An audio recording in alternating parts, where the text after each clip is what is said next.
Hallelujah, praise the Lord. ਆਪ ਸਭ ਨੂੰ ਜੈ ਮਸੀਹ ਕੀ। ਆਸ਼ਾ ਕਰਦੀ ਹਾਂ ਕਿ ਤੁਸੀਂ ਪਰਮੇਸ਼ਰ ਦੇ ਨਾਮ ਵਿੱਚ ਵੱਧ ਰਹੇ ਹੋਵੋਗੇ।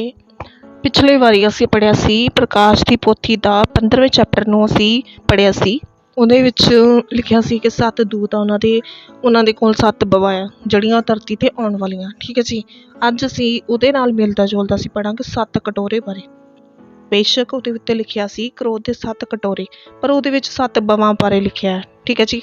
ਉੱਥੇ ਵੀ ਪਰਮੇਸ਼ਰ ਦਾ ਕਰੋਧ ਦੇ ਬਾਰੇ ਹੀ ਡਿਸਕ੍ਰਾਈਬ ਕੀਤਾ ਗਿਆ, ਤਾਂ ਇੱਥੇ ਵੀ ਅਸੀਂ ਕਰੋਧ ਦੇ 7 ਕਟੋਰੇ ਬਾਰੇ ਹੀ ਪੜ੍ਹਨਾ ਹੈ। ਠੀਕ ਹੈ ਜੀ। ਚਲੋ ਫਿਰ ਠੀਕ ਹੈ ਜੀ, ਆਪਾਂ ਪੜ੍ਹਦੇ ਹਾਂ। ਹਾਲੇਲੂਇਆ। ਮੈਂ ਹੈਕਲ ਵਿੱਚੋਂ ਇੱਕ ਵੱਡੀ ਆਵਾਜ਼ ਉਹਨਾਂ 7 ਦੂਤਾਂ ਨੂੰ ਇਹ ਆਖਦੇ ਸੁਣੀ, ਭਈ ਚੱਲੋ ਅਤੇ ਪਰਮੇਸ਼ਰ ਦੇ ਕਰੋਧ ਦੇ 7 ਕਟੋਰੇ ਧਰਤੀ ਉੱਤੇ ਉਲਦ ਦਿਓ। ਪਹਿਲੇ ਨੇ ਜਾ ਕੇ ਆਪਣਾ ਕਟੋਰਾ ਧਰਤੀ ਉੱਤੇ ਉਲਦ ਦਿੱਤਾ, ਤਾਂ ਜਿਨ੍ਹਾਂ ਮਨੁੱਖਾਂ ਉੱਤੇ ਉਸ ਦਰਿੰਦੇ ਦਾ ਦਾਗ ਸੀ ਅਤੇ ਜਿਹੜੇ ਉਸ ਦੀ ਪੂਜਾ ਕਰਦੇ ਸਨ, ਉਹਨਾਂ ਨੂੰ ਉਸ ਤੋਂ ਬੁਰਾ ਡਾਢਾ ਘਾਉ ਪੈ ਗਿਆ। ਠੀਕ ਹੈ ਜੀ। ਇੱਥੇ ਇਹ ਲਿਖਿਆ ਗਿਆ ਕਿ ਪਹਿਲਾ ਜਿਹੜਾ ਦੂਤ ਸੀ ਉਹਦੇ ਹੱਥ ਵਿੱਚ ਇੱਕ ਕਟੋਰਾ ਸੀ। ਉਹਦੇ ਵਿੱਚ ਕੀ ਸੀ? ਉਹ ਕਿਹਨਾਂ ਲਈ ਸੀ? ਜਿਨ੍ਹਾਂ ਨੇ ਦਰਿੰਦੇ ਦੀ ਪੂਜਾ ਕੀਤੀ ਤਾਂ ਉਹਨੂੰ ਮੰਨ ਲਿਆ ਸੀ। ਉਹਨਾਂ ਨੂੰ ਇੱਦਾਂ ਦਾ ਡਾਢਾ ਘਾਉ ਮਤਲਬ ਕਿ ਸੱਟ ਲੱਗੀ ਉਹਨਾਂ ਦੇ ਇੱਦਾਂ ਦੀ। ਠੀਕ ਹੈ ਜੀ। ਅਤੇ ਅੱਗੇ ਲਿਖਿਆ, ਤਾਂ ਤੂੰ ਹੀ ਨੇ ਆਪਣਾ ਕਟੋਰਾ ਸਮੁੰਦਰ ਉੱਤੇ ਉਲਦ ਦਿੱਤਾ, ਤਾਂ ਉਹ ਮੁਰਦੇ ਦੇ ਲਹੂ ਜਿਹਾ ਬਣ ਗਿਆ ਅਤੇ ਹਰੇਕ ਜਿਉਂਦੀ ਜਾਨ ਜਿਹੜੀ ਸਮੁੰਦਰ ਵਿੱਚ ਸੀ ਮਰ ਗਈ। ਇੱਥੇ ਇਹ ਦੱਸਿਆ ਗਿਆ ਕਿ ਉਹ ਜਿਹੜਾ ਮਤਲਬ ਕਿ ਕਟੋਰਾ ਸੀ ਉਹ ਖੂਨ ਬਣ ਗਿਆ, ਅਤੇ ਉਹ ਜਿਹੜਾ ਖੂਨ ਸੀ ਉਹ ਸਮੁੰਦਰ ਉੱਤੇ ਡੋਲਿਆ ਗਿਆ। ਸਮੁੰਦਰ ਦੇ ਵਿੱਚ ਤਾਂ ਹੀ ਡੋਲਿਆ ਗਿਆ, ਉੱਤੇ ਮੱਛੀਆਂ ਜੋ ਸਭ ਕੁਛ ਸੀ ਸਭ ਮਰ ਗਿਆ। ਠੀਕ ਹੈ ਜੀ। ਫਿਰ ਲਿਖਿਆ, ਫਿਰ ਤੀਏ ਨੇ ਆਪਣਾ ਕਟੋਰਾ ਦਰਿਆਵਾਂ ਅਤੇ ਪਾਣੀਆਂ ਦੇ ਸੁੰਭ ਉੱਤੇ ਉਲਦ ਦਿੱਤਾ, ਤਾਂ ਉਸ ਤੋਂ ਲਹੂ ਬਣ ਗਿਆ। ਅਤੇ ਮੈਂ ਪਾਣੀਆਂ ਦੇ ਦੂਤ ਨੂੰ ਇਹ ਆਖਦੇ ਸੁਣਿਆ, ਹੇ ਪਵਿੱਤਰ ਪੁਰਖ, ਤੂੰ ਜੋ ਹੈ ਅਤੇ ਤੂੰ ਜੋ ਸਹਿ, ਤੂੰ ਧਰਮੀ ਹੈ। ਤੈਂ ਇਉਂ ਜੋ ਕੀਤਾ, ਕਿਉਂ ਜੋ ਉਹਨਾਂ ਨੇ ਸੰਤਾਂ ਤੇ ਨਬੀਆਂ ਦਾ ਲਹੂ ਵਹਾਇਆ, ਤਾਂ ਤੈਂ ਉਹਨਾਂ ਨੂੰ ਪੀਣ ਲਈ ਲਹੂ ਦਿੱਤਾ। ਉਹ ਇਸੇ ਦੇ ਯੋਗ ਹਨ। ਫਿਰ ਮੈਂ ਜਗਵੇਦੀ ਨੂੰ ਇਹ ਆਖਦੇ ਸੁਣਿਆ, ਹੇ ਪ੍ਰਭੂ ਪਰਮੇਸ਼ਰ ਸਰਵ ਸ਼ਕਤੀਮਾਨ, ਤੇਰੀਆਂ ਅਦਾਲਤਾਂ ਸੱਚੀਆਂ ਤੇ ਯਥਾਰਥ ਹਨ। ਇੱਥੇ ਇਹ ਲਿਖਿਆ ਗਿਆ ਕਿ ਪਾਣੀ ਜਿਹੜਾ ਲਹੂ ਬਣ ਜਾਵੇਗਾ। ਉੱਥੇ ਜਿਹੜਾ ਜਦੋਂ ਆਪਾਂ ਦੂਸਰੇ ਦੂਤ ਦੀ ਗੱਲ ਕੀਤੀ ਆ, ਉੱਥੇ ਇਹ ਗੱਲ ਕੀਤੀ ਹੋਈ ਆ ਕਿ ਜਿਹੜੇ ਜੀਵ ਜੰਤੂ ਆ ਜਿਹੜੇ ਸਮੁੰਦਰ ਦੇ ਵਿੱਚ ਆ, ਪਾਣੀਆਂ ਦੇ ਵਿੱਚ, ਉਹ ਮਰ ਜਾਣਗੇ। ਇੱਥੇ ਦੱਸਿਆ ਗਿਆ ਕਿ ਜਿਹੜਾ ਸਮੁੰਦਰ ਦਾ ਪਾਣੀ ਆ ਉਹ ਭ੍ਰਿਸ਼ਟ ਹੋ ਜਾਊਗਾ, ਪਾਣੀ ਪੀਣ ਜੋਗਾ ਨਹੀਂ ਰਹਿਣਾ।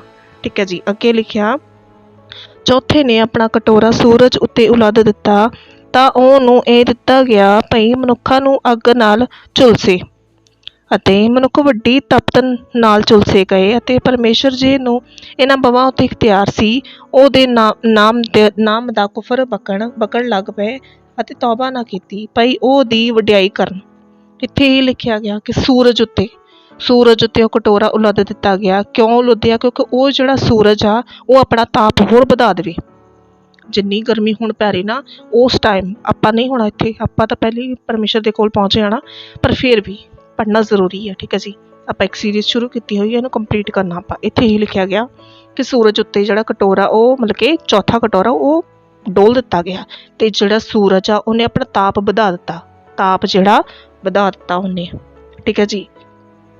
ਅੱਗੇ ਲਿਖਿਆ, ਪੰਜਵੇਂ ਨੇ ਆਪਣਾ ਕਟੋਰਾ ਦਰਿੰਦੇ ਦੀ ਗੱਦੀ ਉੱਤੇ ਉਲਦ ਦਿੱਤਾ, ਤਾਂ ਉਹਦਾ ਰਾਜ ਹਨੇਰਾ ਹੋ ਗਿਆ, ਅਤੇ ਲੋਕਾਂ ਨੇ ਦੁੱਖ ਦਿਆਂ ਮਾਰਿਆ ਆਪਣੀਆਂ ਜੀਭਾਂ ਚੱਬੀਆਂ, ਅਤੇ ਉਹਨਾਂ ਨੇ ਆਪਣਿਆਂ ਦੁੱਖਾਂ ਦੇ ਕਾਰਨ ਅਤੇ ਆਪਣਿਆਂ ਘਾਵਾਂ ਦੇ ਕਾਰਨ ਸਵਰਗ ਦੇ ਪਰਮੇਸ਼ਰ ਦੇ ਉੱਤੇ ਕੁਫਰ ਬਕਿਆ ਅਤੇ ਆਪਣੇ ਕੰਮਾਂ ਤੋਂ ਤੌਬਾ ਨਾ ਕੀਤੀ। ਇੱਥੇ ਇਹ ਜਿਹੜਾ ਪੰਜਵਾਂ ਲਿਖਿਆ, ਪੰਜਵੇਂ ਨੇ ਆਪਣਾ ਕਟੋਰਾ ਜਿਹੜਾ ਦਰਿੰਦੇ ਦੀ ਗੱਦੀ ਉੱਤੇ ਉਲਦ ਦਿੱਤਾ, ਮਤਲਬ ਇਹ ਕਹਿ ਸਕਦੇ ਕਿ ਉਹਨਾਂ 'ਚ ਫੁੱਟ ਪੈ ਗਈ।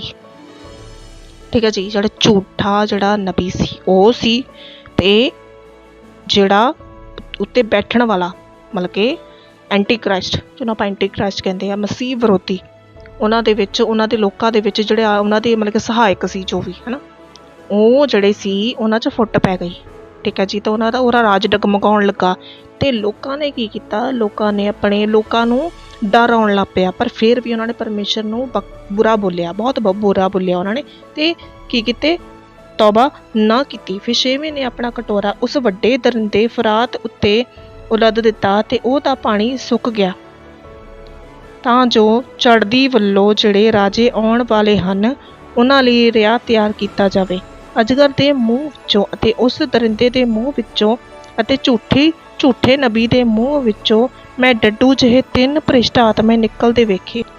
ਇੱਥੇ ਕਿ ਲਿਖੀ ਸੀ ਗੱਲ ਕਿ 6ਵੇਂ ਨੇ ਆਪਣਾ ਕਟੋਰਾ ਉਸ ਵੱਡੇ, ਇੱਥੇ ਦਰਿੰਦਾ ਨਹੀਂ ਤੇ ਦਰਿਆ ਲਿਖਿਆ, ਸੌਰੀ ਮੇਰੇ ਤੋਂ ਗਲਤ ਪੜ੍ਹ ਹੋ ਗਿਆ, ਲਿਖਿਆ ਉਸ ਵੱਡੇ ਦਰਿਆ ਫਰਾਤ ਕੀ ਆ? ਫਰਾਤ ਤਾਂ ਅਗਰ ਤੁਸੀਂ ਬਾਈਬਲ ਪੜ੍ਹਦੇ ਹੋਵੋਗੇ ਤਾਂ ਜਦੋਂ ਆਦਮ ਤੇ ਹਵਾ ਨੂੰ ਅਦਨ ਬਾਗ ਵਿੱਚ ਰੱਖਿਆ ਸੀ ਤਾਂ ਉਹਦੇ ਉੱਥੋਂ 4 ਨਦੀਆਂ ਵਗਦੀਆਂ ਸੀ, ਹਿੱਤੇਕੇਲ, ਫਰਾਤ, ਪਿਸ਼ੌਨ ਤੇ ਕਿਹਾਨ।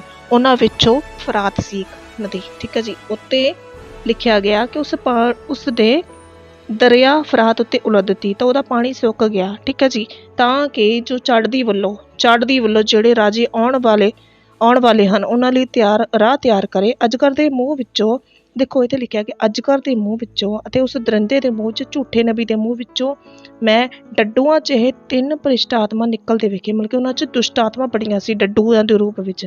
ਅੱਗੇ ਲਿਖਿਆ ਕਿਉਂ ਜੋ ਇਹ ਨਿਸ਼ਾਨ ਵਿਖਾਉਣ ਵਾਲੇ ਭੂਤਾਂ ਦੇ ਆਤਮੇ ਹਨ ਜਿਹੜੇ ਸਾਰੇ ਜਗਤ ਦੇ ਰਾਜਿਆਂ ਕੋਲ ਜਾਂਦੇ ਹਨ, ਭਈ ਉਹਨਾਂ ਨੂੰ ਪਰਮੇਸ਼ਰ ਸਰਵ ਸ਼ਕਤੀਮਾਨ ਉਸ ਵੱਡੇ ਦਿਹਾੜੇ ਦੇ ਯੁੱਧ ਲਈ ਇਕੱਠਿਆ ਕਰਨ।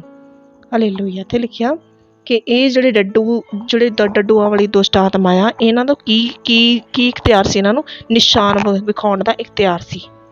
ਹਾਲੇਲੂਇਆ। ਅੱਗੇ ਜੋ ਲਿਖਿਆ ਉਹ ਪਰਮੇਸ਼ਰ ਦੇ ਲੋਕਾਂ ਲਈ ਆ, ਠੀਕ ਹੈ ਜੀ। ਲਿਖਿਆ ਕਿ ਵੇਖੋ ਮੈਂ ਚੋਰ ਵਾਂਗੂ ਆਉਂਦਾ ਹਾਂ, ਧੰਨ ਉਹ ਜਿਹੜਾ ਜਾਗਦਾ ਰਹਿੰਦਾ ਤੇ ਆਪਣੇ ਬਸਤਰ ਦੀ ਚੌਕਸੀ ਕਰਦਾ ਹੈ, ਭਈ ਉਹ ਨੰਗਾ ਨਾ ਫਿਰੇ ਅਤੇ ਲੋਕ ਉਹਦੀ ਸ਼ਰਮ ਨਾ ਵੇਖਣ। ਅਤੇ ਉਹਨਾਂ ਨੇ ਉਸ ਥਾਂ ਉਹਨਾਂ ਨੂੰ ਇਕੱਠਿਆ ਕੀਤਾ ਜਿਹੜਾ ਇਬਰਾਨੀ ਭਾਖਿਆ ਵਿੱਚ ਹਰਮਗਿਦੋਨ ਕਰਕੇ ਸਦੀਦਾ ਹੈ। ਇੱਥੇ ਪਰਮੇਸ਼ਰ ਨੇ, ਪ੍ਰਭੂ ਯਿਸੂ ਮਸੀਹ ਨੇ ਆਪਣੀ ਗੱਲ ਕੀਤੀ ਕਿ ਮੈਂ ਚੋਰ ਦੀ ਤਰ੍ਹਾਂ ਮਤਲਬ ਕਿ ਦੇਖੋ ਗੱਲ ਕਰਦੇ ਹਾਂ, ਹੁਣ ਕਿਸੇ ਦੇ ਘਰ ਚੋਰੀ ਹੁੰਦੀ ਆ, ਜੇ ਕਿਸੇ ਨੂੰ ਪਤਾ ਹੋਵੇ ਕਿ ਉਹਦੇ ਘਰ ਚੋਰੀ ਹੋਣ ਲੱਗੇ ਤਾਂ ਉਹ ਆਪਣੇ ਘਰ ਚੋਰੀ ਨਾ ਹੋਣ ਦਿੰਦਾ। ਮਤਲਬ ਕਿ ਇੱਥੇ ਮਤਲਬ ਇਹ ਹੈ ਕਿ ਅਣਜਾਣੇ, ਜਦੋਂ ਕਿਸੇ ਨੂੰ ਪਤਾ ਵੀ ਨਹੀਂ ਹੋਊਗਾ, ਇੱਦਾਂ ਦੇ ਟਾਈਮ 'ਤੇ ਪ੍ਰਭੂ ਯਿਸੂ ਮਸੀਹ ਆ ਜਾਣਗੇ। ਕਹਿੰਦੇ ਧੰਨ ਉਹ ਜਿਹੜੇ ਜਾਗਦੇ ਰਹਿੰਦੇ। ਮੈਂ ਪਹਿਲਾਂ ਵੀ ਤੁਹਾਨੂੰ ਕਹਿ ਚੁੱਕੀ ਪਿਛਲੀ ਵਾਰੀ ਕਿ ਰਾਤ ਦੇ ਟਾਈਮ ਉੱਠ ਕੇ ਪ੍ਰਾਰਥਨਾ ਜ਼ਰੂਰ ਕਰਿਆ ਕਰੋ ਮੇਰੇ ਸੀਸੋ। ਰਾਤ ਦੇ ਟਾਈਮ ਪਹਿਲਾਂ ਤੁਸੀਂ ਘੰਟਾ ਪ੍ਰਾਰਥਨਾ ਕਰੋ, ਫਿਰ 1.5 ਘੰਟਾ, ਫਿਰ ਹੌਲੀ 2 ਘੰਟੇ ਵਧਾ ਦਿਓ। ਜਿੱਦਾਂ ਤੁਸੀਂ ਟਾਈਮ ਵਧਾਉਂਦੇ ਜਾਓਗੇ ਉੱਦਾਂ ਤੁਹਾਨੂੰ ਪਰਮੇਸ਼ਰ ਆਤਮਾ ਵਿੱਚ ਵਧਾਉਂਦੇ ਜਾਣਗੇ, ਠੀਕ ਹੈ ਜੀ। ਇੱਥੇ ਲਿਖਿਆ ਅਤੇ ਆਪਣੇ ਬਸਤਰ ਦੀ ਚੌਕਸੀ ਕਰਨ, ਪਈ ਉਹ ਨੰਗਾ ਨਾ ਫਿਰੇ ਤੇ ਲੋਕ ਉਹਦੀ ਸ਼ਰਮ ਨਾ ਵੇਖਣ। ਇੱਥੇ ਇਹ ਮਤਲਬ ਆ ਕਿ ਵਸਤਰ ਦੀ ਚੌਕਸੀ ਕਰਦਾ। ਵਸਤਰ ਦੀ ਚੌਕਸੀ ਮਤਲਬ ਕਿ ਜਦੋਂ ਅਗਰ ਤੁਸੀਂ ਵਚਨ ਪੜ੍ਹਿਆ ਹੋਵੇ, ਉੱਥੇ ਲਿਖਿਆ ਕਿ ਆਪਣੇ ਸਾਰੇ ਸ਼ਸਤਰ ਤੇ ਵਸਤਰ ਧਾਰ ਲਓ। ਉੱਥੇ ਡਿਟੇਲ ਵਿੱਚ ਲਿਖਿਆ ਗਿਆ, ਮੈਂ ਤੁਹਾਨੂੰ ਦੱਸ ਦੇਵਾਂਗੀ ਉਹ ਕਿੱਥੇ ਲਿਖਿਆ।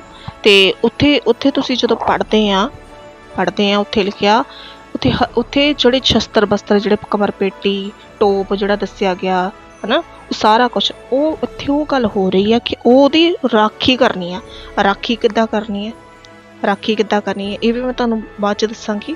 ਹਲੇ ਤਾਂ ਆਪਾਂ ਪ੍ਰਕਾਸ਼ ਦੀ ਪੋਥੀ ਪੜ੍ਹਦੇ, ਜਦੋਂ ਆਪਾਂ ਉਸ ਚੈਪਟਰ 'ਤੇ ਵੀ ਪਹੁੰਚਾਂਗੇ ਉਹ ਵੀ ਮੈਂ ਤੁਹਾਨੂੰ ਜ਼ਰੂਰ ਦੱਸਾਂਗੀ, ਕਿਉਂਕਿ ਇੱਥੇ ਆਪਾਂ 7 ਕਟੋਰੇ ਬਾਰੇ ਪੜ੍ਹ ਰਹੇ ਹਾਂ, ਠੀਕ ਹੈ ਜੀ।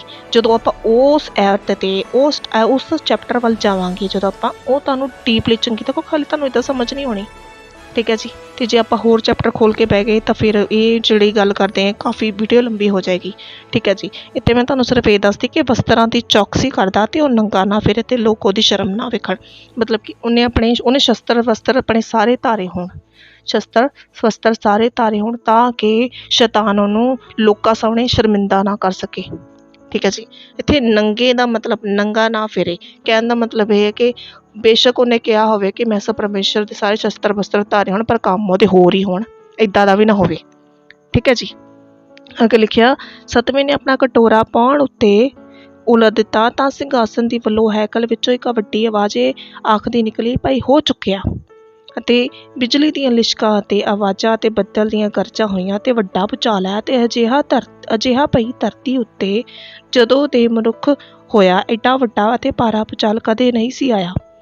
ਤਾਂ ਉਹ ਵੱਡੀ ਨਗਰੀ 3 ਟੋਟੇ ਹੋ ਗਈ ਅਤੇ ਕੌਮਾਂ ਦੇ ਨਗਰ ਢਹਿ ਪਏ ਅਤੇ ਉਹ ਵੱਡੀ ਨਗਰੀ ਬਾਬੁਲ ਪਰਮੇਸ਼ਰ ਦੀ ਦਰਗਾਹ ਚੇਤੇ ਆਈ, ਭਈ ਆਪਣੇ ਅਤ ਵੱਡੇ ਕ੍ਰੋਧ ਦੀ ਮੈਅ ਦਾ ਪਿਆਲਾ ਉਹਨੂੰ ਦੇਵੇ।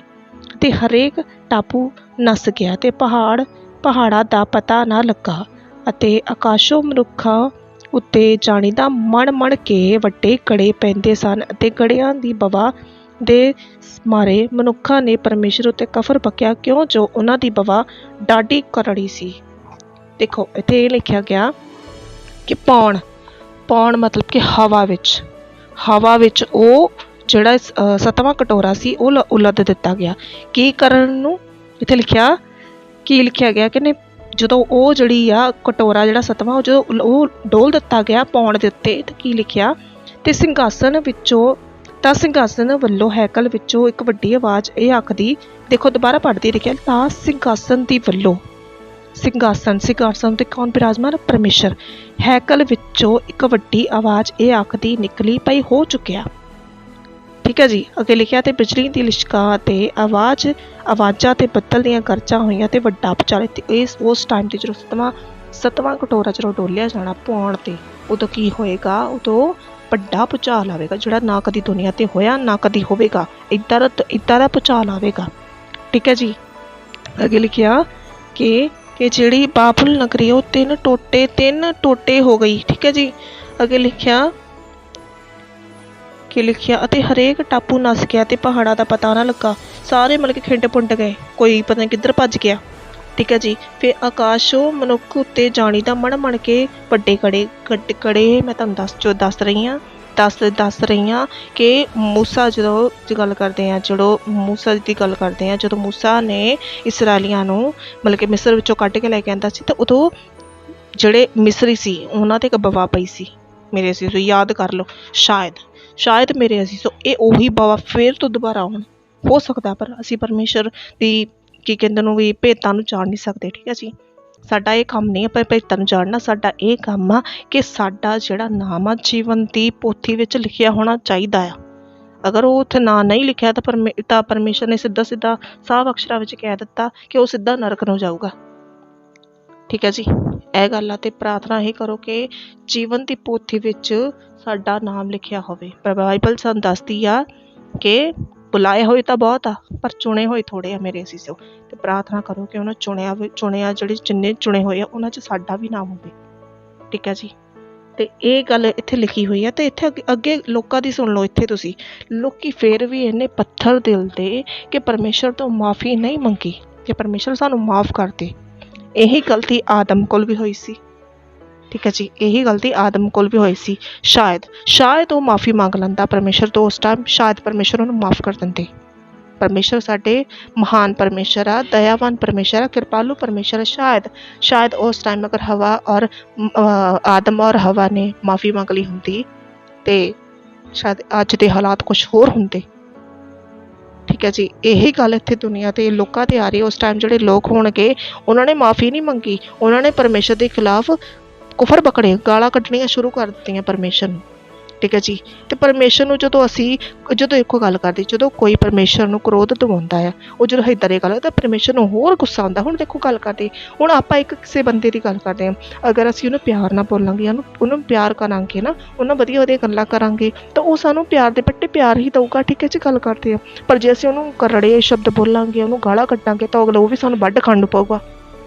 ਠੀਕ ਹੈ ਜੀ। ਮੇਰੇ ਕਹਿਣ ਦਾ ਇਹੀ ਮਤਲਬ ਆ ਕਿ ਬਸ ਤੁਸੀਂ ਇਹ ਪ੍ਰਾਰਥਨਾ ਕਰੋ ਕਿ ਉਸ ਟਾਈਮ ਇੰਨਾ ਡਾਢਾ ਭਾਰੀ ਕਲੇਸ਼ ਹੋਊਗਾ ਕਿ ਜਿਹੜੇ ਲੋਕ ਆ ਉਹ ਮੌਤ ਮੰਗਣਗੇ, ਪਰ ਉਹਨਾਂ ਨੂੰ ਮੌਤ ਮਿਲਣੀ ਨਹੀਂ ਹੈਗੀ।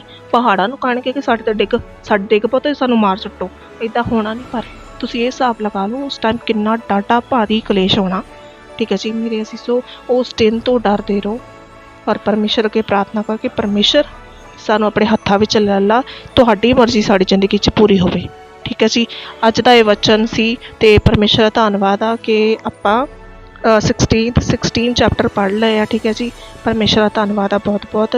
ਤੇ ਅੱਜ ਦਾ ਇਹ ਵਚਨ ਸੀ। ਪਰਮੇਸ਼ਰ ਤੁਹਾਨੂੰ ਵਧਾਈ ਜਾਵੇ, ਤੁਹਾਡੇ ਬਾਲਕਾਂ ਨੂੰ ਵਧਾਈ ਜਾਵੇ, ਤੁਹਾਨੂੰ ਤੰਦਰੁਸਤੀ ਦੇਵੇ, ਤੁਹਾਡੇ ਹਰੇਕ ਮਨੋਰਥ ਨੂੰ ਪੂਰਾ ਕਰੇ, ਤੁਹਾਡੀਆਂ ਸਾਰੀਆਂ ਆਸਾਂ ਨੂੰ ਪੂਰਾ ਕਰੇ। ਪਰਮੇਸ਼ਰ ਤੁਹਾਨੂੰ ਬਲੈਸ ਕਰੇ ਪਰਮੇਸ਼ਰ, ਔਰ ਤੁਹਾਡੇ ਹਰੇਕ ਰੁਕੇ ਹੋਏ ਮਨੋਰਥਾਂ ਨੂੰ ਪੂਰੇ ਕਰੇ ਪਰਮੇਸ਼ਰ। ਹਾਲੇਲੂਇਆ। Praise the Lord. ਸਭ ਨੂੰ ਜੈ ਮਸੀਹ ਕੀ। ਧੰਨਵਾਦ।